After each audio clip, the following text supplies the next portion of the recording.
Hi guys! Welcome back po sa aking channel, and for today's video guys ay gusto ko lang i-share ulit sa inyo guys itong si Terlu Royal Group. So dito kay Terlu Royal Group guys ay kapag nag-trade tayo dito, yung magiging profit natin guys is 25%. Pero kapag normal account lang yung gagamitin natin guys, yung ating account lang, ay yung magiging profit lang natin guys is 17%. And then guys, gusto ko lang i-share sa inyo na meron silang Facebook group, itong si Terlo Royal Group. So ito yung kanilang Facebook group guys, and then as of now is yung member is nasa 239 pa lang. So kapag meron kayong mga question and concern guys, ay pwede kayong mag-post doon guys no sa Facebook na Terlo Royal Group. And then kapag may mga question nga kayo guys about dito kay Terlo Royal Group, ay may mga member naman guys or yung admin guys no ay sinasagot naman nila guys yung mga concern nyo. So if trader ka guys dito kay Terlo, so I suggest guys na mag-join kayo dito sa Facebook group nila. So if gusto nyo ditong mag-try sa Terlo Royal Group guys, so dito is hindi na natin kailangan pang mag-register or hindi na natin kailangan pa guys na i-login yung ating account dito kay Terlo. Kasi yung gagamitin natin dito sa pag-login guys ay itong account nila na terloroyalgroup@gmail.com. And then yung password guys is I want 25%. So if gusto mong mag-try dito guys, ay ilalagay ko na lang guys sa description box yung email address nila and then yung password. And then kapag naka-login na nga tayo guys, ay mapupunta tayo dito sa kanilang dashboard. And then makikita din natin dito guys no, yung statistic for this week. So dito guys, yung personal rate nga natin is 25% or yung magiging profit natin dito guys kapag nag-trade tayo is 25%. And then yung number of transaction guys is 66 na. And then yung received funds for PayPal guys is $4,166 na. And then yung total na na-earn dito guys is $833 na.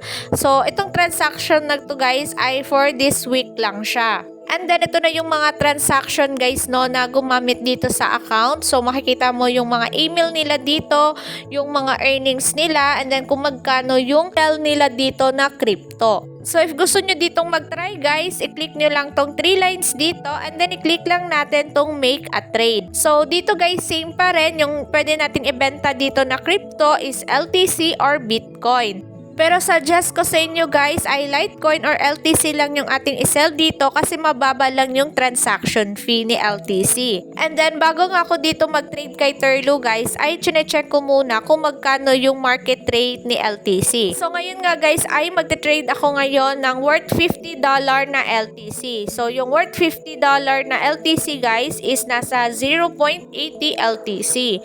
And then dito kay Terlo guys, so kapag yung ibenta ko guys na LTC is $0.80, so yung marireceive ko guys is $62.73. So meron tayong profit guys na $12.55.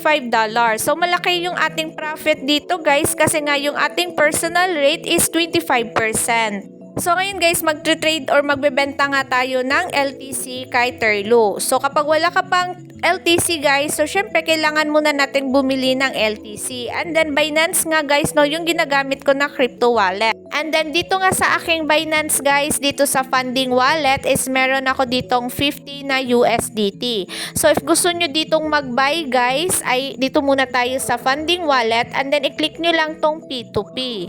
So dito sa Binance guys, sa kanilang P2P is wala sila ditong LTC. So yung gagawin natin guys ay yung i-buy muna natin is USDT, and then kapag naka-buy na tayo ng USDT guys ay i-convert lang natin siya into LTC. And then ito yung mga seller guys na nagbebenta ng USDT. So pili ka lang dito. Pero dito nga guys is makikita mo may mga limit yan guys or minimum na yun lang yung pwede nating bilhin. So para makapag-buy tayo dito guys no na yung gusto lang natin na amount, so i-click lang natin tong filter. And then dito sa amount guys, enter mo lang dito kung magkano yung ibabay mo or magkano yung budget na bibilhin mo na USDT. So for example guys is 1,000. And then dito sa payment method guys ay pili ka lang kung saan ka magbabayad. So dito guys is meron silang GCash, PayMaya, bank transfer. And then confirm lang natin guys. And then makikita na natin yung mga seller guys na yung mababa lang yung minimum. So for example guys ay dito tayo kay King Poy kasi yung limit niya guys is 1,000 lang. So i-click lang natin tong buy and then dito guys enter lang natin yung amount na kung magkano yung bibilhin mo na USDT. So for example guys ay worth 1,000 pesos. So yung marireceive natin na USDT guys is 17.51 USDT. And then kapag dito naman tayo sa buy crypto guys, so enter lang natin guys kung ilang quantity or USDT yung i-buy mo. So for example is 50 USDT yung i-buy natin guys. And then makikita na natin yung amount kung magkano yung babayaran natin. And then i-click lang natin tong buy USDT guys and then i-follow mo na lang guys no yung steps dito. And then kapag nakabuy ka na ng USDT guys, so dito natin siya makikita sa ating funding wallet. So dito nga guys is meron akong 50 USDT. So dahil LTC yung ibebenta natin kay Terlo guys, ay kailangan muna natin to siyang i-convert into LTC. So para ma-convert na natin to siya guys, i-click lang natin to siya and then makikita natin to guys no itong convert. And then pwede naman natin siyang i-trade guys no. Pero sa akin guys mas mabilis na i-convert na lang natin siya diretso. And then dito nga guys ay yung aking available balance dito na USDT is nasa 50 plus siya guys. So dinagdagan ko siya guys no kasi kapag nag-withdraw tayo guys sa Binance to Terlo, meron kasing withdrawal fee yung LTC guys. So kailangan natin meron tayong pasobra pero konti lang naman yung withdrawal fee ni LTC. So para ma-convert na natin to siya guys, so dito sa from is USDT kasi yung fund natin guys is USDT.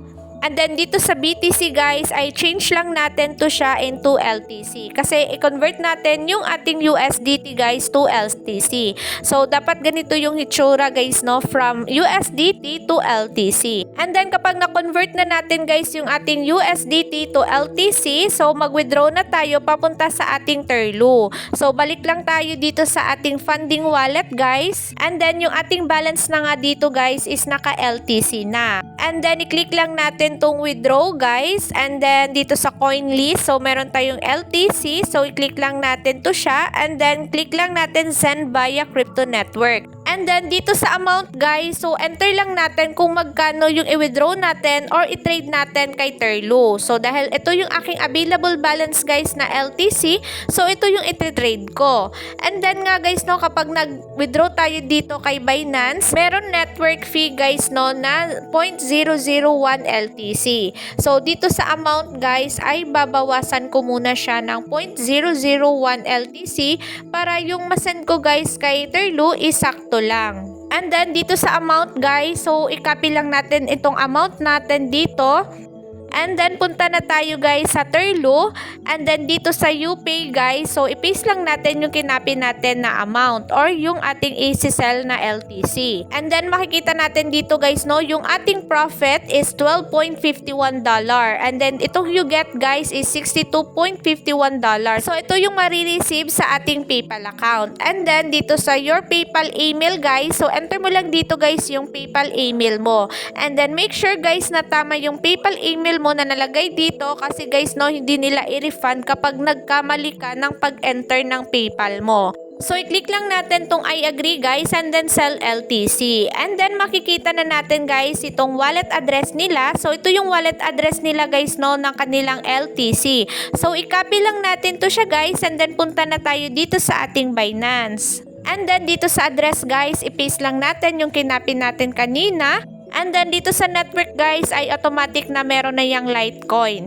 And then yung amount guys, so i-copy lang natin tong yung amount and then make sure guys na tama yung amount na nilagay mo dito. And then makikita mo guys yung network fee ni LTC kapag mag-withdraw tayo. So kapag okay na guys, so i-click lang natin tong withdrawal. And then as you can see guys na yung ating ibebenta na LTC is nasa worth $49.96.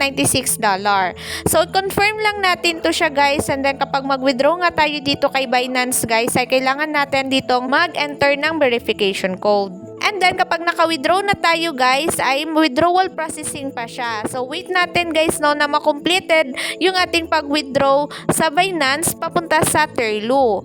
And then dito sa Turlo guys ay kailangan nating i-save yung ating payment ID dito. So ito yung ating payment ID guys, or kumbaga yung ating transaction ID. So i-copy natin to siya guys, i-save lang natin to siya kasi kapag mag-follow up tayo guys no sa ating transaction dito, is ito lang yung ating ilalagay dito para makita natin guys yung status ng ating transaction dito. So kapag na-copy mo na yan guys, so para mag-check tayo sa ating status ng ating transaction dito, scroll down lang guys and then makikita natin tong check payment status. So enter lang natin dito yung payment ID and then i-click natin tong check and then makikita na natin guys no yung payment status. So awaiting confirmation pa siya guys kasi yung ating withdraw sa Binance guys is hindi pa siya completed. And then kapag completed na yan guys, ibig sabihin na na-receive na ni Turlo yung ating withdraw na LTC. And then dito sa transaction guys, makikita din natin dito yung ating payment ID and then yung status ng ating transaction dito. And then mga ilang minutes lang guys, yung aking status ng withdrawal dito kay Binance is successful na. So kapag successful na yan guys, ay na-receive na yan ni Turlo yung ating LTC. And then kapag successful na yan guys, makikita na din natin dito sa transaction yung ating email dito guys. Ayan, makikita natin, hanapin lang natin dito yung ating email or pwede nating i-enter yung ating payment ID. So, ito yung aking email na ginamit guys, no? So, ito $62.50 in process pa siya. So, wait na lang natin guys sa ating PayPal. And then, ito nga yung ating profit guys, no? Earnings natin. So, $12.55. So, yung status is in process pa.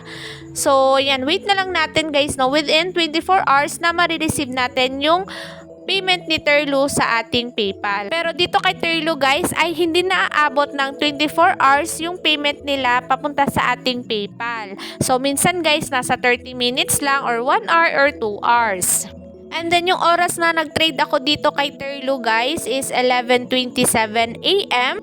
And then na-receive ko siya guys 12:20 PM. So wala pa siyang 1 hour guys ay na-receive ko na yung payment ni Turlo. So ayan guys, ito yung aking na-receive. So hindi siya na-hold guys, no? So ibig sabihin guys ay pwede pa tayo ditong makapag-trade ulit. And then guys, kapag mag-try kayo dito kay Turlo, do your own research pa rin guys, no? Kasi sa pag-research ko guys about sa mga review dito kay Turlo, so hindi daw maganda guys na daily tayong mag-trade dito kasi daw baka ma-limited yung ating PayPal account. So mas okay guys na dahan-dahan lang tayong mag-trade dito. Pero ayun guys, always do your own research pa rin. So ayun lang guys, thank you so much for watching my video and God bless!